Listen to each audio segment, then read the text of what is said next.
Hello friends, आज हम study करेंगे फार्मास्यूटिक्स पार्ट 1 का introduction to some pharmaceutical dosages form का सेकंड पार्ट, जो कि हम 10 फार्मास्यूटिकल डोजेज फॉर्म्स तक स्टडी कर चुके थे। उससे आगे का आज हम स्टडी करेंगे। So let's get started. Okay friends, तो अभी तक हमने एलिक्सर्स तक कवर कर लिया था। उसके बाद हम स्टडी करेंगे एनीमास से। ओके, सो एनीमास क्या होते हैं? ये सॉल्यूशंस होते हैं या सस्पेंशंस होती हैं या इमल्शंस फॉर्म यूज़ किए जाते हैं। ठीक है, ऑयल इन वाटर टाइप इसकी इमल्शन यूज़ की जाती है। अब इनको हम कहाँ इंट्रोड्यूस करते हैं? रेक्टम में। ओके, क्या क्या पर्पसेस होते हैं इसको यूज़ करने के? क्लिनजिंग के लिए कर सकते हैं, थेराप्यूटिक या डायग्नोसिस के लिए हम इसको यूज़ कर सकते हैं। तो ये 2 टाइप के रहते हैं। ठीक है, इवैक्यूएशन एनीमास, रिटेंशन एनीमास।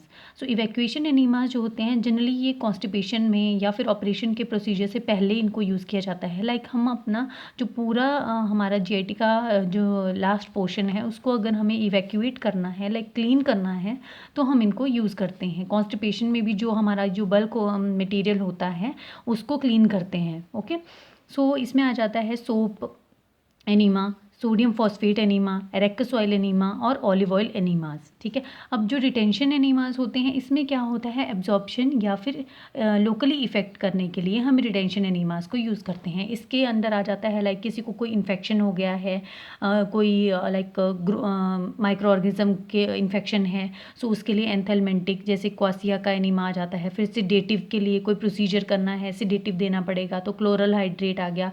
न्यूट्रिटिव में आ जाता है लाइक जब नॉर्मली कोई पेशेंट अपना खाना नहीं खा पा रहा होता है तो उसको न्यूट्रिशन देने के लिए भी एनीमा दिया जाता है। सो इस रूट से उसको न्यूट्रिशन दे दिया जाता है। देन एंटी इन्फ्लामेटरी आ जाता है, आपका कॉर्टिको स्टेरॉइड्स आ जाते हैं इसमें। उसके बाद कभी कभी जैसे कोई हमें लाइक जीआईटी में हमें कोई जैसे डायग्नोज करना हो, कुछ देखना हो अंदर, तो हम उसके लिए क्या करते हैं? रेडियो ओपेक सब्सटेंस को एक्सरे करने के लिए यूज़ करते हैं। तो हमने जब रेडियो फार्मास्यूटिकल सब्सटेंसेस पढ़े थे तब भी हमने देखा था कि बेरियम सल्फेट जो है वो रेडियो ओपेक सब्सटेंसेस की स्टडी करने के लिए लाइक वो रेडियो ओपेक मटेरियल होता है जो कि एक्सरे करने के लिए यूज़ किया जाता है। तो इसको भी हम एनीमा के थ्रू ही बॉडी में इंसर्ट करते हैं। ठीक है, ये 2 टाइप के होते हैं, लार्ज वॉल्यूम में, स्मॉल वॉल्यूम में। लार्ज वॉल्यूम वाले जो होते हैं वो डॉचेस से दिए जाते हैं। ये एक डिवाइस होती है जो कि नोज़ल टाइप होती है, उसके थ्रू हम एनीमा को इंसर्ट कर देते हैं। और इसमें इसको क्या करना पड़ता है कि बॉडी टेम्परेचर तक इसको वार्म करना पड़ता है बिफोर एडमिनिस्ट्रेशन। और जो स्मॉल वॉल्यूम होते हैं उसमें क्या होता है? सिंपली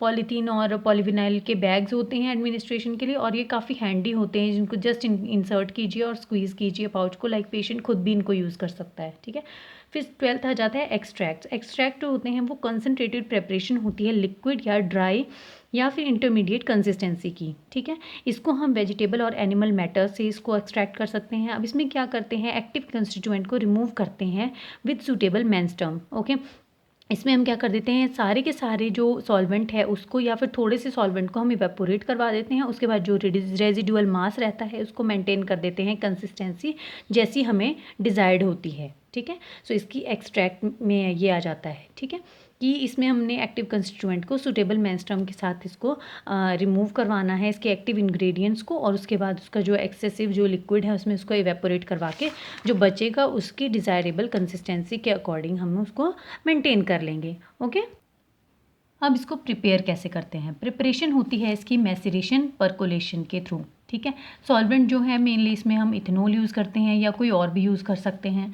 फिर लिक्विड एक्सट्रैक्ट आ जाता है, सॉफ्ट एक्सट्रैक्ट आ जाता है और ड्राई एक्सट्रैक्ट आ जाता है। लिक्विड में क्या होता है कि ये फ्लूइड प्रिपरेशन होती है। इसके एक पार्ट में क्या रहता है?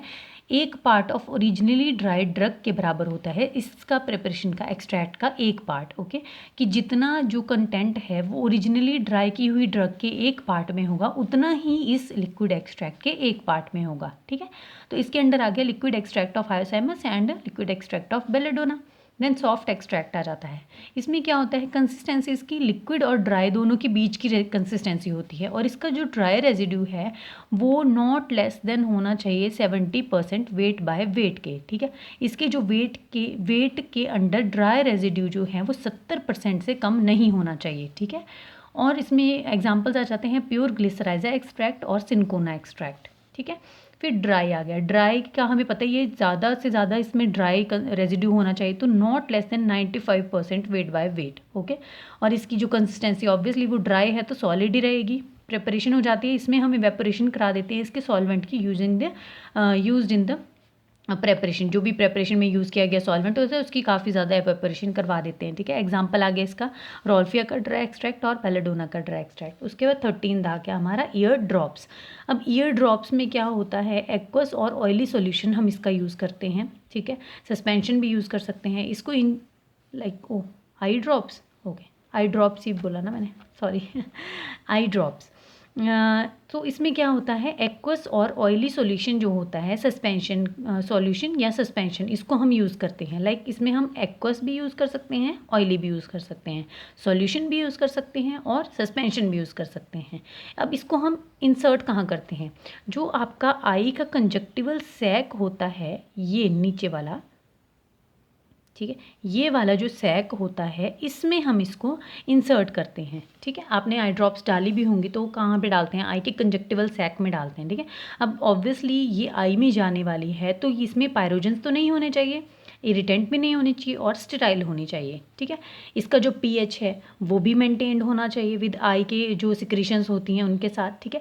इसमें ऑक्सिलरी सब्सटेंसेस ऐड किए जाते हैं। ऑक्सिलरी सब्सटेंसेस वो होते हैं जो उसकी जो बाकी जो प्रॉपर्टीज़ हैं उनको बैलेंस करने के लिए वो यूज़ किए जाते हैं, जैसे कि टोनिसिटी मेंटेन करनी है, विस्कोसिटी मेंटेन करनी है, पीएच, सॉल्युबिलिटी, स्टेबलाइजेशन, ठीक है। सो इसके लिए जो सब्सटेंसेस यूज़ किए जाते हैं वो ऑक्सिलरी सब्सटेंस होते हैं। आगे की प्रेपरेशन में भी हम काफ़ी बार इस टर्म को यूज़ करेंगे, सो आप इसे ध्यान रखिए, ठीक है। फिर इसमें एंटीमाइक्रोबियल्स ऐड किए जाते हैं अगर उसकी खुद की एंटीमाइक्रोबियल प्रॉपर्टी नहीं है तो, ठीक है। अब जैसे एंटीमाइक्रोबियल ड्रग्स आ जाती हैं, जैसे सल्फासिटामाइड हो गया, जेंटामाइसिन हो गया, सो इनका काम ही ये है, तो इसमें हम कोई एंटीमाइक्रोबियल ऐड नहीं करेंगे, ठीक है। एंटी इन्फ्लामेटरी आ जाता है कॉर्टिकोस्टेरॉइड्स, ये हमने एनीमास में भी देखा था, ठीक है। कॉर्टिकोस्टेरॉइड्स एंटी इन्फ्लामेटरी एक्शन, ठीक है। तो एग्जाम्पल याद रखिए, मायोटिक, ये आपको दोनों चीज़ें ज़रूर याद रखनी है कि मायोटिक्स क्या होते हैं और मीडिएट्रिक्स क्या होते हैं। एक जो है वो डायलेट करते हैं प्यूपिल को, एक कॉन्स्ट्रिक्ट करते हैं, ठीक है। फाइजोस्टिग्मा सल्फेट जो है वो एज अ मायोटिक यूज़ किया जाता है और मीडिएट्रिक जो होता है वो एट्रोपिन सल्फेट यूज़ किया जाता है, ठीक है। अब इसमें क्या आ जाता है, should not be use more than 15 to 30 days. अब आपने देखा होगा आई ड्रॉप्स जो होती हैं जनरली छोटी छोटी प्रेपरेशंस में आती है, ठीक है। और इसीलिए इसकी 10 ml से ज़्यादा की कोई पैकिंग नहीं आती, क्योंकि इसको 15 से 30 दिन जब आपने इसको ओपन कर दिया, ठीक है, आफ्टर ओपनिंग, ठीक है, जब इसको आपने ओपन कर दिया उसके 15 से 30 दिन के अंदर इसको यूज़ कर लेना पड़ता है, ठीक है। अब इसमें जो इसकी प्रेपरेशन आती है वो कैसी आती है, इसका सील्ड ड्रॉपर के साथ बॉटल आएगी, या तो सील्ड बॉटल आएगी, उसके साथ एक अलग से ड्रॉपर आएगा, ओके। देन हमारे पास आ जाती हैं आई ऑइंटमेंट्स। आई ऑइंटमेंट्स जो होती हैं वो स्टेराइल सेमी सॉलिड प्रेपरेशंस होती हैं, ठीक है, जिनको हम कंजक्टिवा में डालते हैं, ठीक है, मार्जिन ऑफ आईलिड्स में डालते हैं। ये हो गई हमारी आई, ठीक है, ये हो गया इसका नीचे वाला पार्ट, ये कंजक्टिवा, और ये ऊपर वाला पार्ट ये आईलिड है ना हमारी, तो इसका जो मार्जिन है, ठीक है, ये हो गया आपका मार्जिन ऑफ आईलिड। इसमें जो एक्टिव इंग्रेडिएंट है वो सूटेबल बेस होना चाहिए, उसका सूटेबल बेस होना चाहिए, ठीक है। क्या इसमें हम बेस यूज़ करते हैं, सॉफ्ट पैराफिन और लिक्विड पैराफिन और वूल फैट, ये हम यूज़ कर लेते हैं। ऑक्सिलरी सब्सटेंसेस इसमें क्या यूज़ होते हैं, antioxidant, stabilising agent, anti microbial preservatives etcetera, ठीक है। और ये सबसे पहली बात नॉन इरिटेंट होनी चाहिए आई के लिए, जो भी प्रेपरेशंस हैं ये, ठीक है, आई की जो भी प्रेपरेशंस हैं, ठीक है। अगर मटीरियल जो है वाटर सॉल्युबल नहीं है इसका एंड द बेस, तो it should be very fine powder, ताकि वो इरिटेशन कॉज ना करे, ठीक है। अब आई ऑइंटमेंट्स जो होती हैं वो कैसी, उसकी सप्लाई कैसी आती है, वो स्मॉल होती हैं उसकी प्रेपरेशंस, ठीक है। पैकेजिंग स्टेराइल जो होती है, कोलैप्सिबल ट्यूब होती है, उसमें नोजल लगी होती है, ठीक है।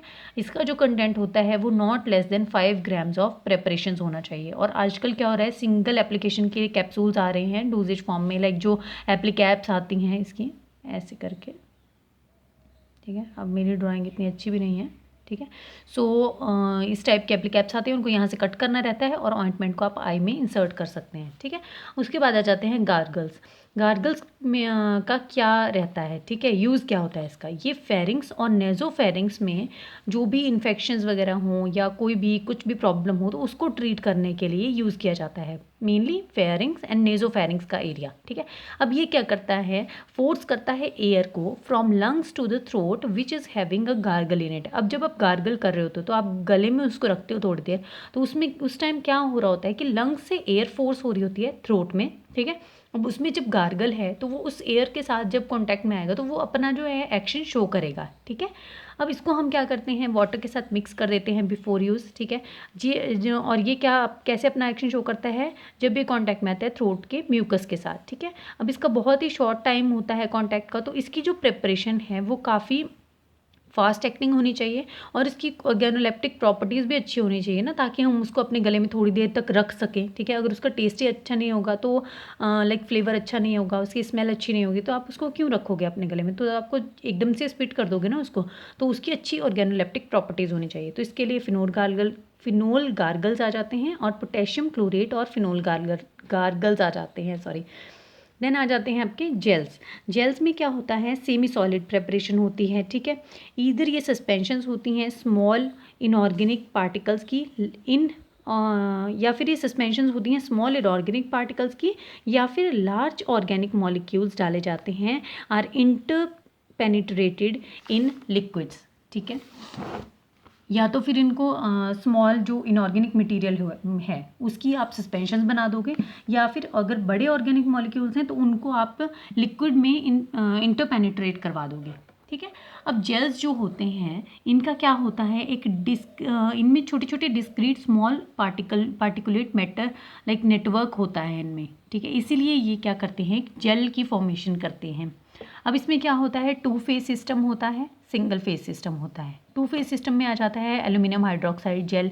सो इसमें क्या होता है कि जो फेज पार्टिकल हैं, ठीक है, डिस्पर्स फेज जो पार्टिकल साइज हैं वो रिलेटिवली लार्ज होता है इनका, ठीक है, जो डिस्पर्स्ड फेज होती है।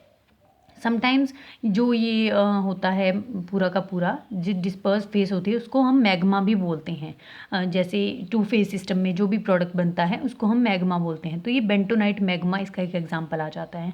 बोथ जो जेल और मैग्मास होते हैं ये थिक्सोट्रॉपिक होते हैं, सेमी सॉलिड होते हैं, और ये मेक करते हैं semi solid at rest and with agitation become liquid. So इनको यूज़ करने से पहले आपको शेक करना ज़रूरी होता है। फिर आ जाते हैं single phase system. Single phase में क्या रहता है, 1 मॉलिक्यूल डाला जाता है, जो ऑर्गेनिक मॉलिक्यूल है उसको लिक्विड में डाला जाता है, ठीक है।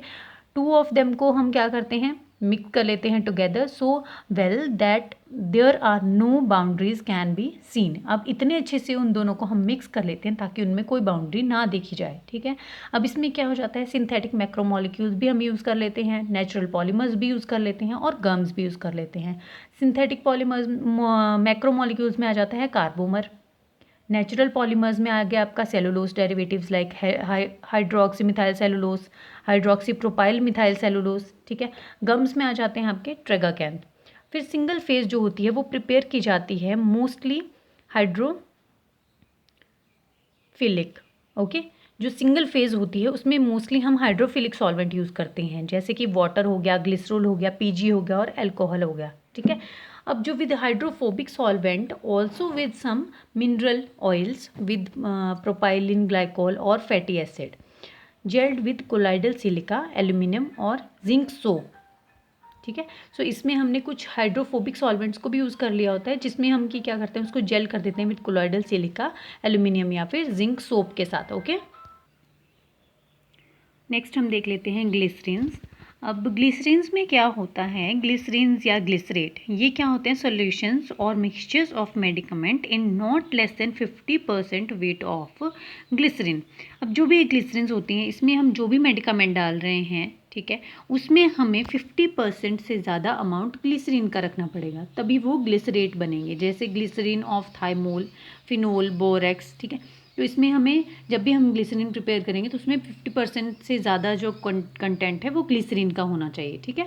समटाइम्स ग्लिसरीन जो है itself as medicinal agent, so sometimes it is required to mix medicament with water or alcohol which are not readily soluble in water or alcohol। अब इसमें हम क्या यूज़ करते हैं, जैसे कुछ मेडिकामेंट्स होते हैं जो कि रेडिली सॉल्युबल नहीं होते हैं वाटर और अल्कोहल में, तो उनको मिक्स करने के लिए भी हम क्या करते हैं, ग्लिसरीन की हेल्प लेते हैं। ओके, फिर आ जाता है हमारे पास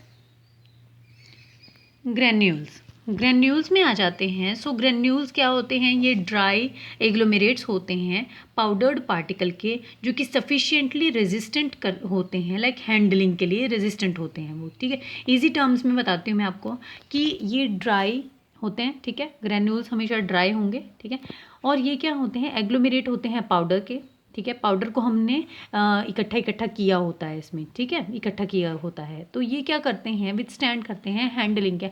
अब जब हम हैंडलिंग करेंगे तो पाउडर तो है वो लाइक उसमें कुछ प्रॉब्लम भी हो सकती है, लेकिन जो ग्रेन्यूल्स होते हैं वो ज़्यादा अच्छी फॉर्म होती है as compare to using direct powders. Okay, कुछ जो होते हैं ये एज सच उनको यूज़ कर लेते हैं हम, जैसे कैल्शियम के ग्रेन्यूल्स आते हैं दूध में मिला के पीने के लिए। ठीक है, ओके, तो उनको हम दूध में मिला के पीते हैं। कुछ आते हैं उनको हम डायरेक्टली यूज़ कर लेते हैं, कुछ को हमें चबा कर यूज़ करना होता है। ठीक है, अब इसमें क्या होता है, हम सिंपल वन इंग्रेडिएंट को भी यूज़ कर सकते हैं या फिर वन से ज़्यादा इंग्रेडिएंट्स को भी हम इसमें यूज़ कर सकते हैं। ठीक है, ओरली यूज़ के लिए होते हैं ये। ठीक है, विद और विदाउट ऑक्सिलरी सब्सटेंसेस होते हैं, sweeteners, colouring agent, flavouring agent इसमें यूज़ कर लिया जाता है।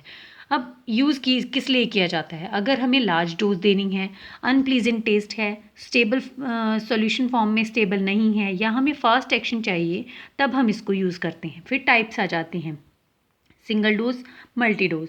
सिंगल डोज में हम सैशे में इसको यूज़ करते हैं, देन पेपर पैकेट्स आ जाते हैं, इसके वायल्स होती हैं। ठीक है, और मल्टी डोज में हम इसकी बॉटल्स यूज़ करते हैं। ठीक है, वाटर के बॉटल्स यूज़ करते हैं। ठीक है, अब इसमें to mix with water boiled and cooled. ठीक है, इसमें हमें क्या करना होता है कि इसको पहले हमें पहले एकदम से बॉईल करना है वाटर, उसके बाद उसको ठंडा करके फिर हमें उसमें मिक्स करना रहता है। ठीक है, दूसरा use with in given period of time. ठीक है, 1 वीक के अंदर इसको हमें यूज़ करना होता है। After mixing with liquid they are dry syrups. ठीक है, अब हम ड्राई सिरप्स की फॉर्म में जब इनको यूज़ करते हैं तो हमें पहले इसमें बॉयल किया हुआ ठंडा पानी डालना है, उसके साथ मिक्स करना है, और उसके बाद जो गिवन पीरियड ऑफ टाइम है उसके अंदर अंदर ही इसको यूज़ करना है आफ्टर मिक्सिंग विद वाटर। ठीक है, अब इसकी जो प्रेपरेशन रहती है, प्रेपरेशन में क्या होता है, सभी ग्रेन्यूल्स को हम कैसे प्रिपेयर करते हैं, पाउडर होता है। ठीक है, उसको वेट किया जाएगा और उसका एक कोहेरेंट मास बना लिया जाएगा, उसके बाद उसको सीविंग करके ड्राई करके पैक कर देते हैं। ठीक है, उसके बाद जाता है कि इसके लाइक कैसे ले सकते हैं इसको, डायरेक्टली या मिक्स विद लिक्विड के साथ कर सकते हैं। ठीक है, एग्जांपल्स आ जाते हैं इसके, uncoated granules, effervescent granules for preparation of liquid for oral use. Like मतलब कोई ग्रैन्यूल है, पहले हमें उसका लिक्विड बनाना है, उसके बाद हमें उसे ओरली यूज़ करना है, जैसे ड्राई सिरप्स में किया। Coated granules, then gastro resistant granules, and modified release granules. Okay, सबसे पहले आ गए आपके एफरवेसेंट ग्रैन्यूल्स, ये होते हैं अनकोटेड। ठीक है, एसिड सब्सटेंस होते हैं इसमें, जैसे सिट्रिक एसिड और टार्टरिक एसिड, और इसके साथ होते हैं इसमें कार्बोनेट्स और बाइकार्बोनेट्स, और जब ये वाटर के साथ रिएक्ट करते हैं तो ये कार्बन डाइऑक्साइड को इवॉल्व करते हैं।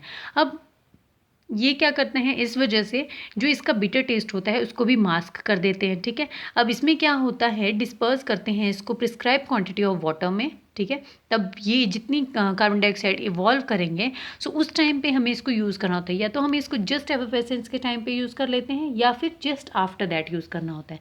गैस्ट्रो रेजिस्टेंट में आपको पता ही है कि हमें उसको जब ले रहे हैं तो जो हमारी एसिडिक पीएच को है वो लाइक उस पर वो डिज़ोल्व नहीं होंगे, और जब हमारे लाइक इंटेस्टाइन में जाएंगे वहाँ पे वो अपना एक्शन शो करेंगे। तो इसकी कोटिंग की जाती है कैप और मैड से। कैप में आ जाता है सेलुलोस एसीटेट पैथेलेट। ये भी काफ़ी बार क्वेश्चन किया जाता है कि जो एंटेरिक कोटेड जो मटेरियल्स होते हैं वो एंटेरिक कोटिंग किस चीज़ से की जाती है।